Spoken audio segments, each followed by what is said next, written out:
একটি গ্রামের মাটির নিচ থেকে উঠে আসছে একের পর এক মানুষের কাটামাথা দেহ। পুলিশ যখন এই হত্যাকাণ্ডের তদন্ত করতে আসে তখন তাদেরকে বিবস্ত্র করে বন্দী করে রাখা হয়। একটি নয়, দুইটি নয়, পুরো 40টি গ্রাম ওই সন্ত্রাস বাহিনী দখল করে নিয়েছে। সেই গ্রামগুলো বিদেশিদের কাছে বিক্রি করে দেওয়ার একটি পরিকল্পনা করেছে। কিন্তু কি রয়েছে ওই গ্রামে, যার কারণে মানুষগুলো মেরে ফেলার পরও পুলিশ কিছু করতে পারছে না? মুভির শুরুতে দেখা যায় 2019 সালে শ্রীলঙ্কায় কিছু মানুষকে নিয়ে আসা হয়েছে খোরাখুরি করার জন্য। সেনাবাহিনী খোঁজ পেয়েছে এখানে একটি গুপ্তধন রয়েছে। এরপরে আমরা সিনেমার প্রধান ভিলেন রণবীরকে দেখতে পাই। তার সঙ্গে তার ভাই এবং 2 জন সহযোগী ছিল। তারা অনেক খোরাখুরির পর সেই গুপ্তধন পেয়ে যায়। রণবীর তখন বলে, এই গুপ্তধন যদি আমরা ওদেরকে দিয়ে দেই তাহলে আমাদেরকে সারা জীবন মজদুরি করে কাটাতে হবে। এই জন্য রণবীর এবং তার ভাইয়েরা মিলে সেখানে সেনাবাহিনীর বিরুদ্ধে যুদ্ধ ঘোষণা করে দেয়। সেনাবাহিনীকে মেরে তাদের থেকে অস্ত্র কেড়ে নিয়ে গোলাগুলি শুরু করে। তারপর সেই সোনা নিয়ে পালিয়ে নদী পার হয়ে ইন্ডিয়াতে চলে আসে। ইন্ডিয়ার অন্ধ্রপ্রদেশে পৌঁছানোর পর তারা প্রথমে সোনাগুলোকে লুকিয়ে রাখে। এরপর সেখানকার স্থানীয় পুলিশরা তাদেরকে ধরে নিয়ে যায়। এরপর থানায় জিজ্ঞাসাবাদ করার পর তারা জানতে পারে যে তারা শ্রীলঙ্কান। রণবীর ও তার ভাইয়েরা আগে থেকেই সোনা তাদের কাছে কিছু রেখেছিল যাতে বিপদে কাজে আসে। যখন সে বুঝতে পারল যে এই পুলিশকে কেনা যাবে তখন সে ওই গুপ্তধন থেকে কিছু সোনা তাদেরকে দেয়। পুলিশ এতগুলো ঘুষ পেয়ে তাদেরকে ইন্ডিয়ান নাগরিক বানিয়ে দেয়। সেই সঙ্গে থাকারও ব্যবস্থা হয়ে যায়। রণবীর তখন তার ভাইদের নিয়ে ওই এলাকাতে থাকতে শুরু করে। ধীরে ধীরে তাদের প্রভাব বিস্তার করতে শুরু করে। আশেপাশের প্রায় 30টি গ্রাম তারা দখল করে নেয়। রণবীরের বিরুদ্ধে যারাই দাঁড়ায় তাদেরকে হত্যা করে ফেলে। তাই নির্মম অত্যাচারে সবাই তাদেরকে ভয় পেত।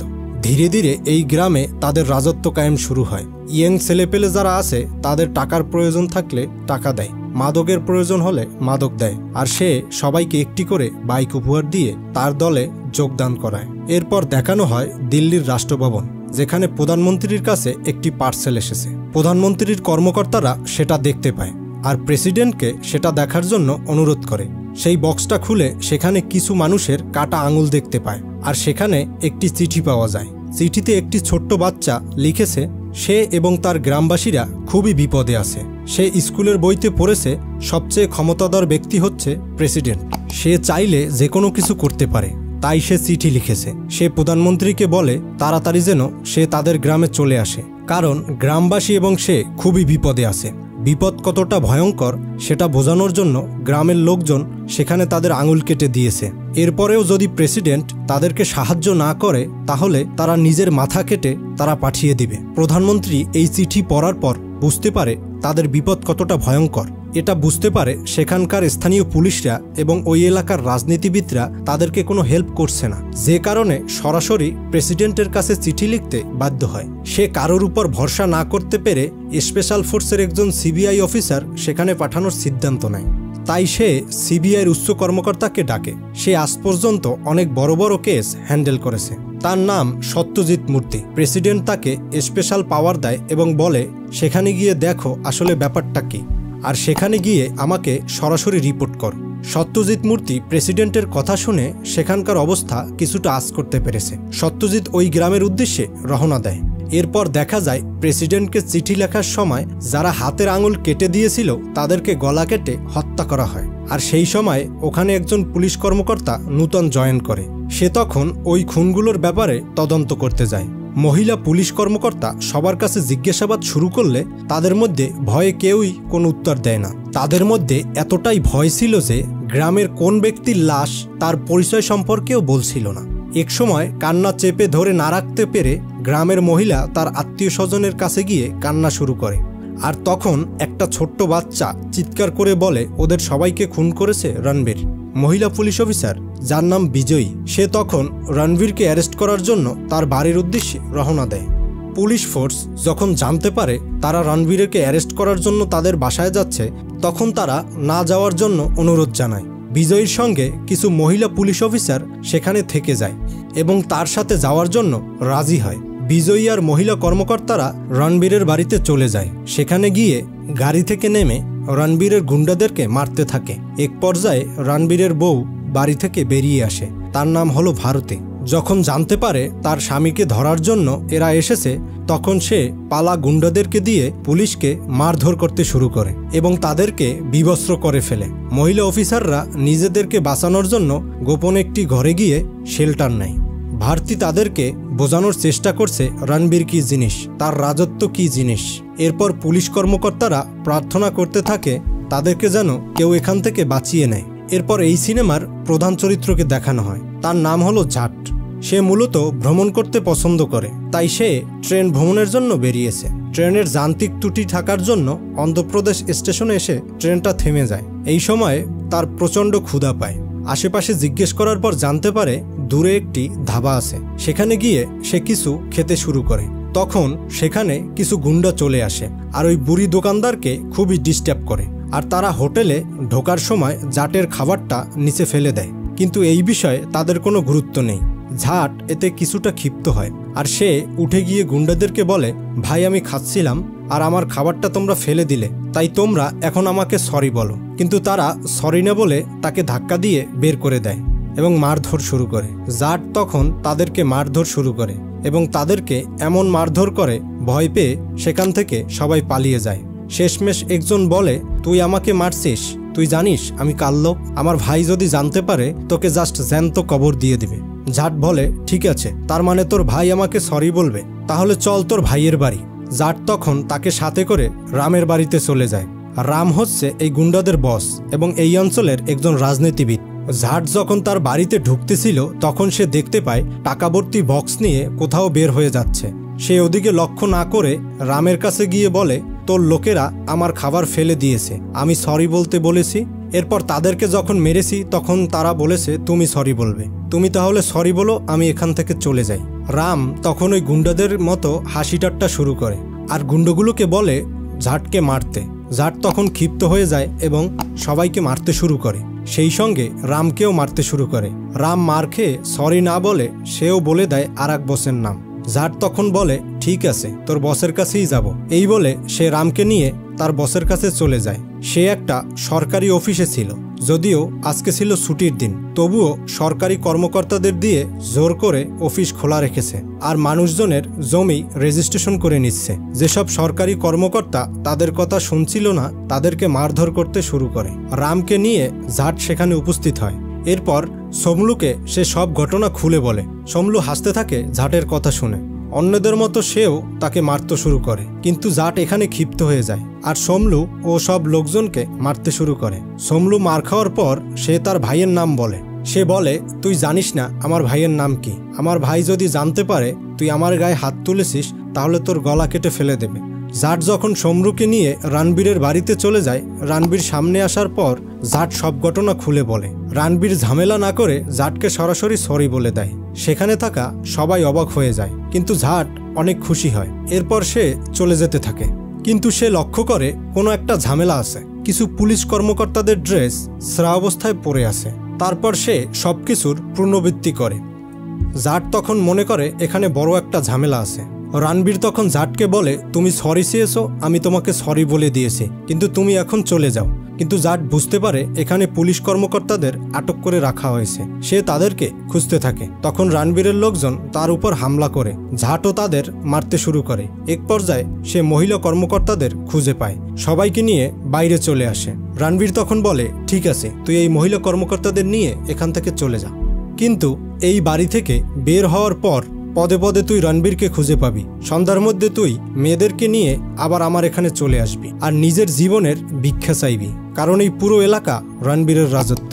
জাট তার কথা ইগনোর করে পুলিশ মহিলাদেরকে নিয়ে সেখান থেকে চলে যায়। তাহলে আপনাদের মাথায় প্রশ্ন আসতে পারে, রণবীর তার ছোট ভাইকে নিয়ে এখানে এসেছিল, তার মা এবং ওয়াইফ কোথা থেকে আসলো? রণবীর যখন তার প্রভাব বিস্তার শুরু করছিল তার মা এবং বউকে নিয়ে আসে এবং সেখান থেকে তার পুরনো সঙ্গীদেরকেও নিয়ে আসে এবং তার সাম্রাজ্য বিস্তার করে। মহিলা পুলিশদেরকে যখন নিয়ে যাচ্ছিল রণবীরের লোকজন তখন তাদের উপর হামলা করে। অনেক লড়াই করার পর তারা সেখান থেকে উদ্ধার হয়, কিন্তু একজন মহিলা পুলিশ কর্মকর্তা খুব বেশি আহত হয়ে যায়। এক বুড়ি পানি নিয়ে আসে, কিন্তু পুলিশ কর্মকর্তা পানি খাওয়ার আগেই মারা যায়। তার মৃত্যু দেখে সবাই হতাশ হয়ে যায়। জাট তখন জিজ্ঞেস করে, আসলে এখানে কি হচ্ছে? তোমরা কেন তাকে অ্যারেস্ট করতে গেলে? আর এই গ্রামের অবস্থা এরকমের কেন? তখন বলে রণবীর হলো এই গ্রামের ত্রাস, আশেপাশে 30টা গ্রাম সে দখল করে নিয়েছে। এখানে মানুষ মারা আর পাখি মারা সমান। কিছুদিন আগেও সেখানে 10-20 জন মানুষের মাথা কেটে ফেলা হয়েছে। আমি ওইসব মানুষদেরকে বলছিলাম আমি তোমাদের ন্যায্য বিচার পাইয়ে দেব, তাই রণবীরকে আটক করতে গিয়েছিলাম। আর তখনই রণবীরের ওয়াইফ আমাদের এই অবস্থা করে ফেলে। এখানে রণবীরের ওয়াইফের কাছ থেকে আমরা বিশাল একটা সত্য জানতে পারি। রণবীর হঠাৎ করে কেন এত লোকজন মারছে, তার আসল উদ্দেশ্য হলো এই গ্রামকে দখল করে নেওয়া আর নিজের নামে এই গ্রামগুলো লিখে নেওয়া। কারণ সুইজারল্যান্ডের একটি বিজনেস কোম্পানি পারমাণবিক বোমার ব্যবসা করে, আর এই পারমাণবিক বোমা উৎপাদনের জন্য ইউরেনিয়ামের দরকার হয়। পুরো বিশ্বে ইউরেনিয়ামের রয়েছে খুবই কম সংখ্যক, তাই বিকল্প হিসাবে থোরিয়ামকে তারা চিহ্নিত করেছে। আর স্যাটেলাইটের মাধ্যমে এই তথ্য খুঁজে পেয়েছে যে এই থোরিয়াম এই প্রদেশের মাটির নিচেই আছে। তাই তারা অন্ধ্রপ্রদেশের মুখ্যমন্ত্রীকে কল করে আর বলে থোরিয়াম তোমাদের প্রদেশেই পাওয়া যাবে। আর আমরা সেটি যাচাই বাছাই করে দেখেছি। যেহেতু ইন্ডিয়ান সরকার এসব তোলার পারমিশন দিবে না, তাই যদি তুমি এই জায়গা আমাদেরকে দিতে পারো তাহলে তুমি যা চাইবে তাই পাবে। মিনিস্টার অনেক লোভে পড়ে যায় আর এই জায়গা দখল করার জন্য রণবীরকে সে হায়ার করে। রণবীরকে সে 25,000 কোটি টাকার অফার করে। রণবীর এত টাকার অফার পেয়ে এই গ্রাম সহ আশেপাশের গ্রামে ঝাঁপিয়ে পড়ে। যারা রণবীরের কাছে জমি বিক্রি করতে চায় তাদের থেকে জমি কিনে নেয়, আর যারা বিক্রি করতে চায় না তাদের নির্মমভাবে অত্যাচার করে। এভাবে অনেক গ্রাম সে শ্মশান বানিয়ে ফেলেছে। সেখানকার বাসিন্দাদের জোরপূর্বক সরিয়ে দিয়েছে এবং যাদেরকে মেরে ফেলেছে তাদের 2 নম্বর কাগজ তৈরি করে ফেলেছে। শুরুতে যে বাচ্চাটিকে দেখেছিলাম প্রেসিডেন্টের কাছে চিঠি লিখেছে। আসলে সেখানের কিছু নির্যাতিত লোকেরা তাদের আঙুল কেটে প্রেসিডেন্টকে ওই টাইমে পাঠিয়েছিল। হাতের আঙুল কাটার কারণ ছিল রণবীর যাতে তাদের আঙুলের ছাপ না নিতে পারে। যার বিষয়গুলো শুনে খুবই অবাক হয়ে যায়। সে প্রতিজ্ঞা করে এই গ্রামবাসীকে মুক্ত করবে। এরপর সে প্রথমে চলে যায় পুলিশ স্টেশনে রণবীর এবং তার ভাইয়ের বিরুদ্ধে কমপ্লেন করার জন্য। সেখানে পুলিশ যখন জানতে পারে যে রণবীর ও তার ছোট ভাইয়ের নামে কমপ্লেন করতে এসেছে, তখন তারা হাসি ঠাট্টা শুরু করে। আর এরপর জাট সে বলে সে কিভাবে সরি বলিয়েছে। বেশ কিছু কর্মকর্তা তাকে দেখে ভয় পেতে শুরু করে, কিন্তু পুলিশ অফিসাররা তার কথায় বিশ্বাস করতে চায় না। সেখানে তখন বিজয়লক্ষ্মী ও অন্যান্য মেয়েরা চলে এসেছে, আর তাদের দেখে পুলিশরা আবার হাসতে শুরু করে। জাট তখন সেগুলো সহ্য করতে পারে না, সে পুলিশদের উপর আক্রমণ করে বসে। এরপর সকল পুলিশরা মিলে তাকে আটকায় এবং প্রচুর মারধর করে। সমরুকে ফোন করে পুলিশ স্টেশনে আসার জন্য। সমরু জাটের সম্পর্কে জানতে পেয়ে সেখানে দ্রুত চলে আসে। থানায় এসে সে জাটের উপর ঝাঁপিয়ে পড়ে, কিন্তু জাট তার শক্তি খাটিয়ে শিকল খুলে ফেলে আর এই সকলকে মারতে শুরু করে। রণবীরের ভাইসহ সকল পুলিশ অফিসারদেরকে মেরে মহিলা পুলিশদেরকে নিয়ে সে সেখান থেকে চলে যায়। রণবীর তখন তার ভাইয়ের মৃত্যুর খবর শুনে থানায় চলে আসে এবং সে অনেক বেশি ক্ষিপ্ত হয়ে যায়। আর সে প্রতিজ্ঞা করে সে জাটকে মেরে ফেলবে। সত্যজিৎ মূর্তিকে দেখানো হয় সে প্রদেশের মাঝামাঝি চলে এসেছে। মিনিস্টার তখন তাকে আটকানোর চেষ্টা করছিল। সে পাত্তা না দেওয়ায় ইতিমধ্যে সে রণবীর সম্পর্কে জানতে শুরু করেছে। তার অতীত সম্পর্কে জেনে গেছে। সে মূলত একজন টেরোরিস্ট ছিল। শ্রীলঙ্কায় তার একটি সশস্ত্র বাহিনী ছিল। শ্রীলঙ্কার সেনাবাহিনী তাদেরকে অ্যারেস্ট করে আর তাদের সদস্যদের মধ্যে বেশিরভাগ মানুষকেই মেরে ফেলে। পরবর্তীতে সে দিনমজুর হিসাবে দিন কাটায়। এভাবে প্রভাব খাটিয়ে সে ইন্ডিয়া চলে আসে। সত্যজিৎ মূর্তি এসে বুঝতে পারে তাহলে এখানে অনেক তাণ্ডব বেশি, সে একা পুলিশ গিয়ে কিছুই হবে না। তাই সে মিলিটারি ফোর্সকে এ বিষয়ে জানায়, কিন্তু মিলিটারি ফোর্স বলে তাদের সেখানে পৌঁছাতে 1 ঘন্টার বেশি সময় লাগবে। আরও কম সময়ের মধ্যে আসতে হবে, কারণ খুবই দ্রুত তাকে অ্যারেস্ট করতে হবে। মিলিটারি অফিস থেকে বলা হয় তাদের মধ্যে একজন আর্মি ওখানে উপস্থিত আছে, আমরা তাকে ইনফর্ম করে দিচ্ছি। সত্যজিৎ বলে রণবীরকে খুব সোজাভাবে নেওয়া যাবে না, আর একজন আর্মি কিছুই করতে পারবে না, সে খুব বড় মাপের টেরোরিস্ট। তখন মিলিটারি হেডকোয়ার্টার থেকে বলা হয় আপনার আশেপাশে একজন মিলিটারি দক্ষ সৈনিক আছে যে আজ পর্যন্ত কোনো মিশনে ব্যর্থ হয়নি, তার হিস্ট্রি চেক করে দেখতে পারেন। সে হচ্ছে 1 ম্যান আর্মি, আর সেই আর্মি অন্য কেউ নয়, সে হচ্ছে জাট নিজেই। সেই আর্মির ব্রিগেডিয়ার, তার নাম হচ্ছে ব্রিগেডিয়ার বলরাম। সে রণবীরের মতো 10 জনকে হ্যান্ডেল করতে পারবে। তারপরে সিন চলে যায় সেই মিনিস্টার ও বিজনেসম্যানের কাছে। রণবীর কন্টেইনার ভর্তি করে সেই গ্রামের লোকদেরকে জোরপূর্বক উঠিয়ে এনেছে। আর সেখানেই তাদেরকে মারতে শুরু করে।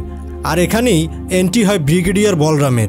ইন্ডিয়ান আর্মির হেলিকপ্টার থেকে সে নিচে গুলি করতে থাকে এবং সবাইকে মারতে থাকে। মারতে মারতে এক পর্যায়ে সে রণবীরের সব লোকজনকেই প্রায় মেরে ফেলেছে। এবার জাট আর রণবীরের ফাইট দেখানো হয়।